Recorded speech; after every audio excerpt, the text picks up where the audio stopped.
Saya diundang BNN, Badan Narkotika Nasional. Akhirnya saya pun datang. Ustadz, dokter perempuan, polisi, BNN. Yang pertama bicara BNN. Saya sebagai ketua Badan Narkotika Nasional mengajak kepada kita semua supaya berhenti. Karena kita adalah negara hukum, siapapun akan ditangkap. Sudah selesai. Kemudian Pak Polisi. Siapa saja yang pakai narkoba kita akan tembak, kita akan tembak. Nah, habis itu ibu dokter. Ibu dokternya agak lembut sedikit. Adik-adik kalau bisa jangan mengkonsumsi narkoba. Karena kalau narkoba ini kita pakai nanti kita bisa mati. Kalaupun nggak mati gila. Paling rendah goblok. BNN sudah. Polisi sudah, ibu dokter sudah. Yang terakhir yang mungkin agak enak ustadz lah. Hanya ustadz. Siapa saja yang pakai narkoba, neraka jahanam teman. Mati su'ul khatimah. Enggak ada yang lembut rupanya masalah narkoba.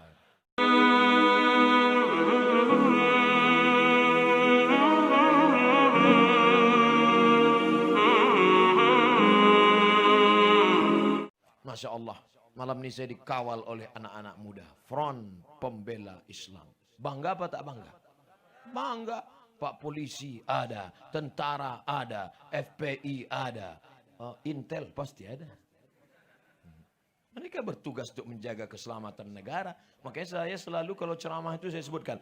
Poin ceramah saya malam ini. Yang pertama, syukuri nikmat. Yang kedua, pakai jabatan kekuasaan menolong agama Allah. Yang ketiga, jadikan Aceh tetap negeri baldatun thayyibatun wa rabbun ghafur. Yang keempat, makmurkan sholat berjamaah supaya rahmat-rahmat turun. Yang kelima, wakafkan tanah supaya anak bangsa selamat dari narkoba, selamat dari HIV AIDS, selamat dari pergaulan bebas. 5 poin ceramah Ustadz Somad. Mudah. Kenapa Ustadz kalau ceramah pakai poin? Supaya anak-anak yang siswa-siswa buat laporannya mudah. Intel-intel mudah juga buat laporan ke atasan. Kalau tidak kan mereka bingung. Ditanya sama atasannya. Apa kesimpulan ceramah Abdul Somad tadi? Tak apa-apa aja kata dia Pak. Tapi dengan saya buatkan gitu, mudah. Kita mudahkan urusan orang. Supaya dimudahkan pula urusan kita. Terutama urusan mati sakaratul maut. Bayangkan kalau sakaratulnya 6 bulan gak mati-mati. Judul lagunya Setengah Napasku Pergi.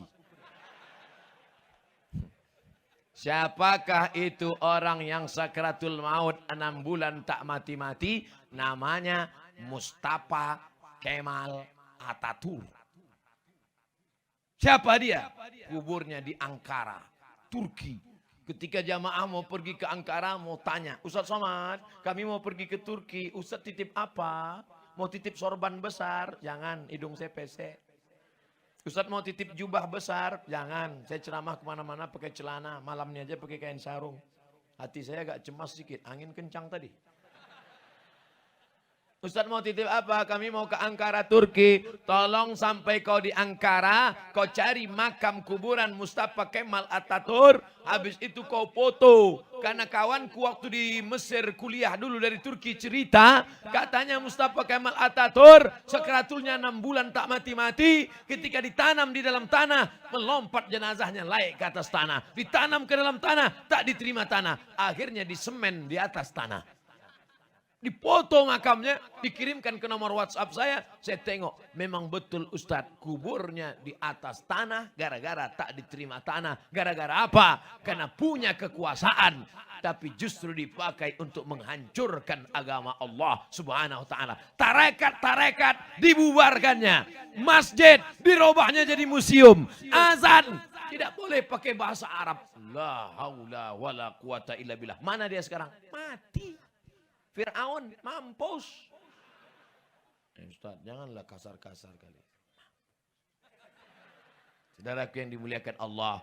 Amma zabadu fayadhhabu jufa'a. Wa amma ma yanfa'un nasa fayamkuthu fil ar. Yang sia-sia, yang maksiat, yang dosa. Habis, mati ditelan masa.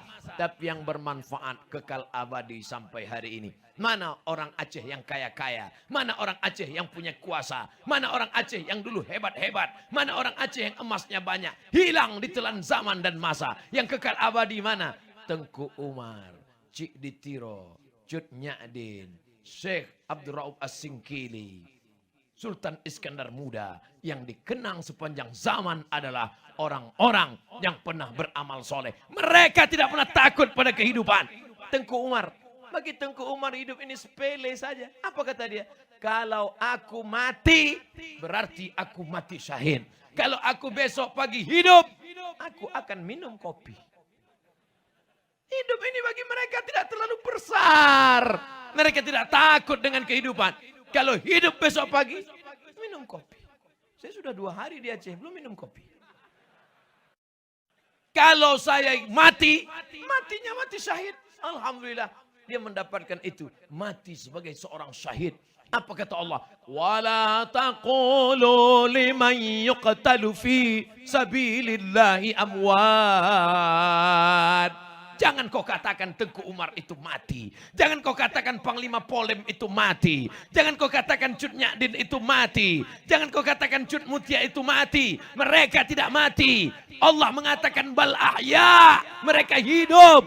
Walakin la tash'urun. Kalian yang tak sanggup merasakan kehidupan mereka. Mereka hanya berpisah dari jasad. Tapi mereka sakratul mautnya husnul khotimah. Mati mereka kal qarsi, seperti dicubit saja. Mereka matinya seperti dicubit saja. Sementara kita mati seperti ditebas di tempat yang sama beratus kali. Seperti kambing yang dikuliti hidup-hidup. Seperti mata kail pancing yang ditarik dari kulit yang basah. Hidup hanya sekali. Buatlah yang berarti. Itu dapat Ustaz dari mana? Dari dinding pesantren Gontor 10. Waktu masuk tadi saya tengok. Hidup hanya sekali. Buatlah yang berarti. Wah, dapat bahan ceramah. Makanya kalau lewat-lewat tuh baca.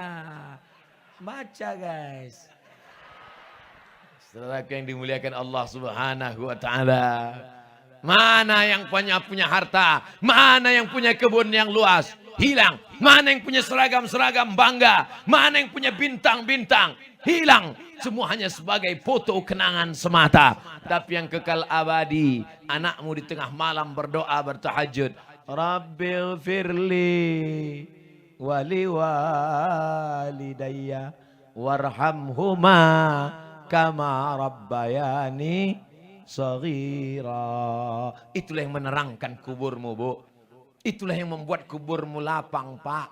Itulah yang membuat engkau tetap kekal abadi di aman yang hiruk pikuk. Buat dia pandai berdoa. Ini anak tidak diajarkan doa, tidak dimasukkan ke pesantren. Mati kita. Pakainya baju hitam, celana hitam, topi hitam, kacamata hitam. Man in black. Habis itu dibukanya keyboard, nyanyikannya lagu. Ayah, dengarkanlah.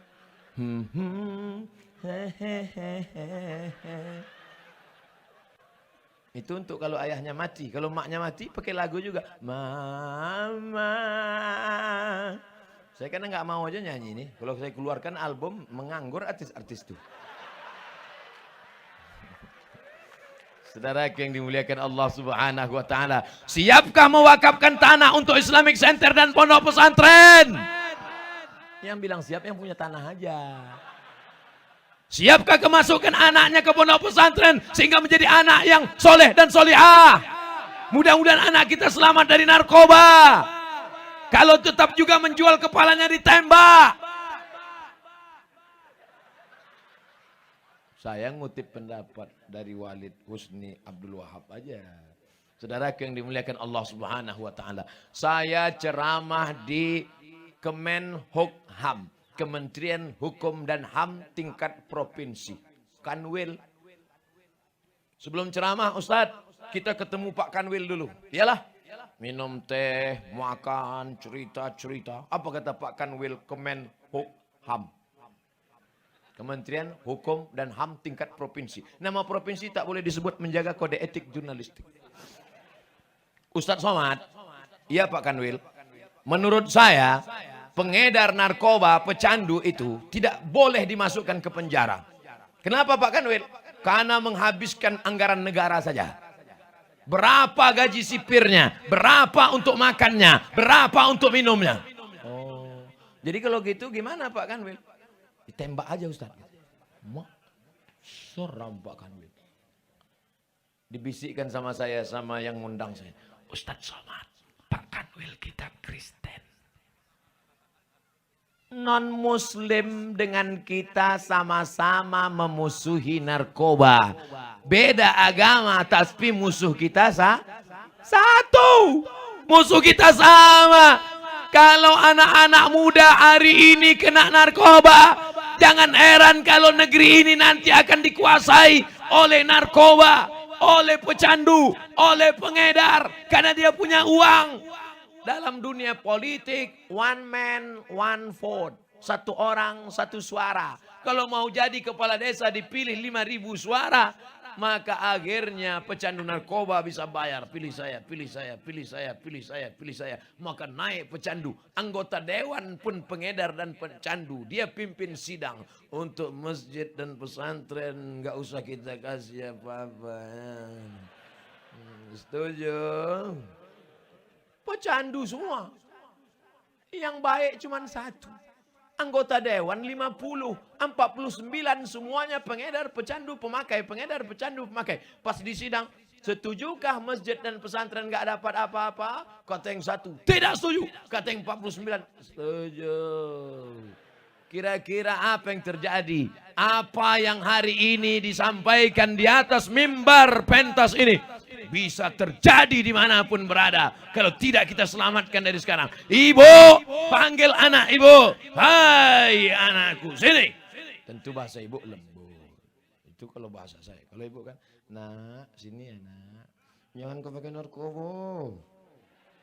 Neraka jahanam tempatku.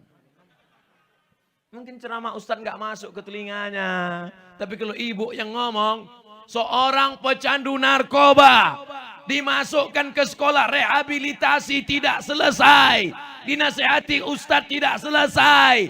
Ceramah khutbah Jumat nggak masuk ke telinganya. Kenapa nggak masuk? Orang dia nggak sholat Jumat. Tapi akhirnya sehat. Gara-gara siapa? Bukan Ustadz penceramah. Sehat. Gara-gara siapa? Dari seorang ibu tua yang tak berdaya. Ibu jangan sepele dengan mak-mak. Gerakan mak-mak garis keras.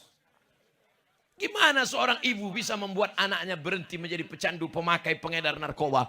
Si emak pergi umroh, dibawanya air zam-zam dalam dirigen, 7 putaran Ka'bah. Doanya apa? Berhenti anakku narkoba, berhenti anakku narkoba, berhenti anakku narkoba, berhenti anakku narkoba, berhenti anakku narkoba, berhenti anakku narkoba, berhenti anakku narkoba, berhenti anakku narkoba.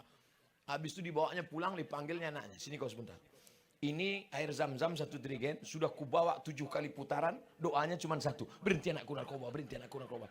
Tolong kau minum, kau mandikan. Setelah ini kalau kau berhenti, alhamdulillah, kalau tak berhenti, mati aja lah kau. Sehat sampai hari ini. Makanya doa silahul mu'min, senjata orang beriman. Bapak polisi, pakai pistol senjatamu. Bapak anggota dewan, pakai palu martilmu. Bapak-bapak penguasa, pakai jabatan kekuasaanmu. Ibu, pakai doa makbulmu. Bapak, atau serahlah apa yang mau kau pakai. Yang penting selamat anak-anak muda kita ini. Abdul Somad, pistol tak ada, kuasa tak ada, doa belum tentu makbul. Suara yang ada, suara ini dipakai malam ini. Selama orang masih mau mendengar ceramah kau Abdul Somad, selama kamera masih hidup menyala, biarkan mereka merekam.